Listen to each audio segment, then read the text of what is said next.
اگر 2024 کے اینڈ میں تھوڑی سی انٹروسپیکشن کریں کہ ایز اے گلوبل سٹیزن ہم نے کیا اچیو کیا ہے، تو میرے خیال ہے we have achieved shame. Because میرے سامنے ایک لسٹ ہے جس میں ان بچوں کے نام ہیں جو شہید ہوئے غزہ میں، اور اس میں بلو دی ایج آف 1 بھی ہیں، 6 months کے بھی ہیں، ان بورن بیبیز بھی ہیں، لیکٹیٹنگ مدرز بھی ہیں، پری اسکولرز بھی ہیں جن کے ہاتھ میں جب آپ اس جگہ پہ جائیں وہاں کا ربل دیکھیں تو کئی لاشیں ایسی ہیں بچوں کی جس کو جو ویسٹ ہے وہ یہ کہہ کے سینسر کر دیتا ہے کہ یہ PG ہے. یہاں پہ ہم آپ کو الرٹ کر رہے ہیں، گرافک امیجز ہیں، لیکن وہ سب کرتے ہوئے اس ویسٹ کو شرم نہیں آئی. اس وقت اس ربل کے نیچے کتنے بچے ہیں ایگزیکٹلی کوئی نہیں جانتا. صرف کچھ سٹیٹسٹکس ہیں وہ میں آپ کے سامنے رکھ دیتی ہوں کہ تقریباً 4000 ایسے لوگ ہیں یا 4000 ایسے بچے ہیں فلسطین میں جو کہ ہائی اسکول سٹوڈنٹس تھے اور اس وقت اس دنیا میں نہیں رہے اس بمباری کے نتیجے میں جو اسرائیل نے کی اور وہ بامز ان کو پرووائڈ کیا یونائٹڈ اسٹیٹس نے. تقریباً 5000 بچے ایسے ہیں جو پرائمری اسکولز میں جاتے تھے، اور ٹاڈلرز جن کو ہم کہتے ہیں وہ ابھی چل بھی نہیں پاتے وہ تقریباً 1800 ہیں.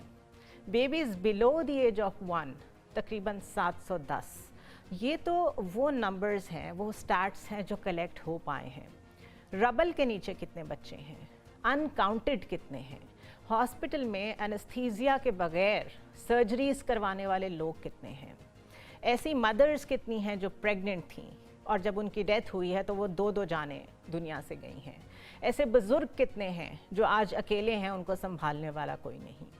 یہ ساری ایک کہانی ہے جس کو ویسٹ دبا تو سکتا ہے وقتی طور پہ، لیکن یہ چھپ نہیں سکیں گی کیونکہ بوسنیا میں اور جہاں جہاں دنیا میں ایکٹیو کانفلکٹس ہوئے ہیں کچھ عرصے بعد وہاں سے کسی نہ کسی کو اتنی شرم آ جاتی ہے کہ وہ میس گریوز کھول کے دکھا دیتا ہے. وہاں سے ہیومن ریمینز آرکیولوجسٹ جا کے نکال لیتے ہیں اور اس کے بعد بتاتے ہیں کہ یہاں پہ فلاں سال میں اتنے لوگ ذبح ہوئے تھے، اتنے لوگ قتل ہوئے تھے. لیکن اس وقت اسٹریٹیجک ڈیزائنز اتنے امپورٹنٹ ہوتے ہیں کہ انسانیت کہیں پیچھے رہ جاتی ہے. اسی طرح یہ بچے چاہے فلسطین کے ہوں، چاہے کرم میں ہوں، چاہے بلوچستان میں ہوں، یہ جہاں بھی ہوں یہ ہماری ہوپ ہے. And we have killed the hope in 2024. So 2025 میں ہم نے اس ہوپ کو، اس کمپیشن کو زندہ رکھنا ہے. اس کے لیے بہت زیادہ ایفرٹس کی ضرورت ہیں. اگر صرف اپنے ملک کی بات کریں تو for the sake of national interest, for the sake of the children of Pakistan, میرے خیال ہے ہمارے سارے سیاسی اشرافیہ جو کہ اس وقت سارے 70 ایئرز سے اوپر کے ہیں، اپنی زندگیاں گزار چکے ہیں، بہتر ہوگا آنے والی نسلوں کا سوچیں، ورنہ تاریخ تو پھر یاد ہی رکھتی ہے اور ذکر کو اتنے اچھے الفاظ میں نہیں کرتی. And I know that we are used to this fact کہ نیو ایئر پہ ہمیشہ ایک دوسرے کو کنگریچولیٹ کریں، جوائے، ہیپینس، اس طرح کی باتیں کریں، لیکن اس سال حقیقتیں بہت تلخ ہیں. This is all from Zoom in 2024. I'll see you next year.